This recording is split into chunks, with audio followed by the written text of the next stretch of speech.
최근 베트남 외교부 대변인은 정례 기자간담회에서 다음과 같은 말을 남겼다. 한국인들의 베트남인 차별이 도를 넘었다. 자유민주주의 국가를 표절하는 대한민국의 실태를 전 세계가 알게 해야 한다라고 베트남 언론을 통해 전했다. 대체 무슨 일이길래 외교부 대변인이 이런 말을 남겼을까요? 소련을 비롯한 공산 국가의 붕괴가 시작된 1986년 베트남의 GDP는 1인당 84달러로 북한의 10분의 1 수준이었죠. 하지만 국면 타파를 위해 사회주의 기반의 경제 자유화 정책, 도입 모의를 채택하며 공산당 지배체제를 유지하면서 경제를 개방하였고, 덕분에 베트남의 경제 성장은 나아지기 시작하였습니다. 1992년에는 한국과 공식 외교 관계를 맺어 한국 기업들이 투자를 주면서 베트남은 어마어마한 성장을 해내게 됩니다. 하지만 공산주의를 이념으로 받아들인 베트남은 아무리 경제를 개방하였다고 해도 기본적으로 공산주의를 띠고 있었고, 많은 베트남인들은 대한민국을 부러워하며 그곳에서 살고 싶어 했습니다. 그리고 이들에게 한 가지 기회가 찾아오게 되는데, 1992년 한국과 수교를 맺으며 베트남의 대도시 하노이, 호치민, 다낭시 등 대도시 시민들에게 언제든 한국을 방문할 수 있는 무려 5년짜리 복수 비자를 내주면서 많은 베트남인들이 한국으로 유입되게 됩니다. 사실상 5년짜리 무비자나 다름없었고, 이들은 이것을 악용하여 불법 체류, 돈벌이 수단으로 홍보하는 현지 악성 브로커들이 판을 치게 되며 한국을 자유롭게 출입국할 수 있다는 사실에 신청 민원들이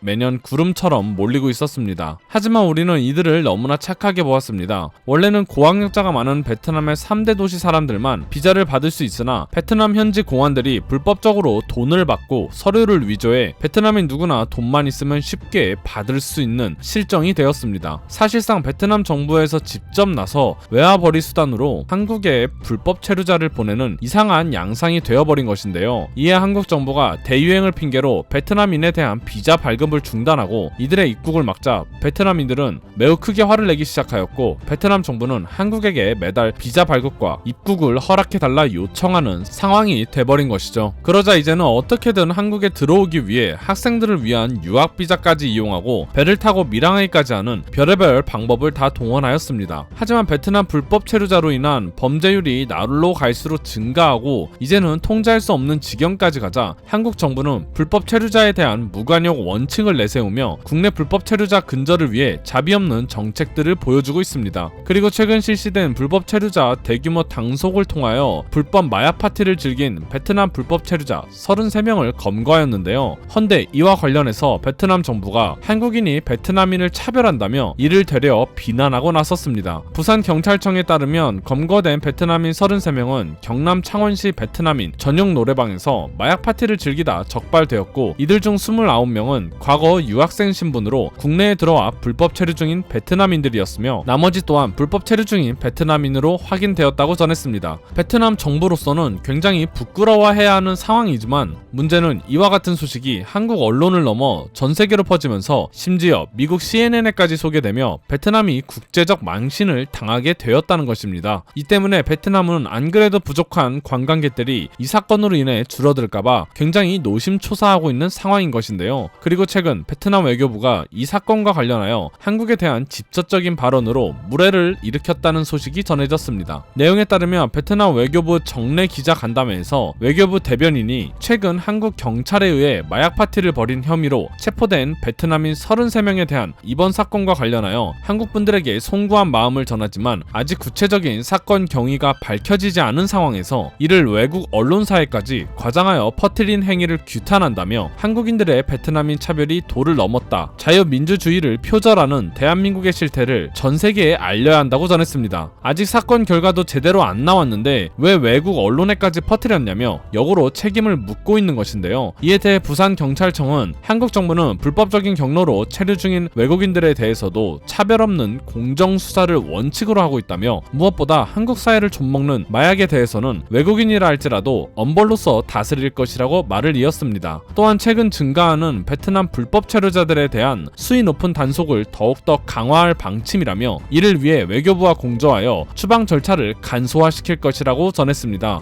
자국민이 타국에서 이런 강력한 범죄를 저질렀다면 최소한 사과를 전하며 수사에 협조를 해야 하지만, 베트남 정부는 오히려 왜 해외 언론에까지 퍼뜨렸냐며 이를 비난하는 모습을 보이고 있는 것인데요. 이는 전혀 베트남인에 대한 차별이 아닙니다. 오히려 자국 내에서 한국인 사업가에 대한 차별적인 정책 정책을 펼친 그들이 진정한 차별적 모습을 보여준 것이죠. 더 이상 봐줄 것도 없습니다. 앞으로도 이들에 대한 더욱더 강력한 단속이 이루어졌음을 바라는 바입니다. 이상 국민투표였습니다. 오늘도 끝까지 시청, 고개 숙여 감사 인사드립니다.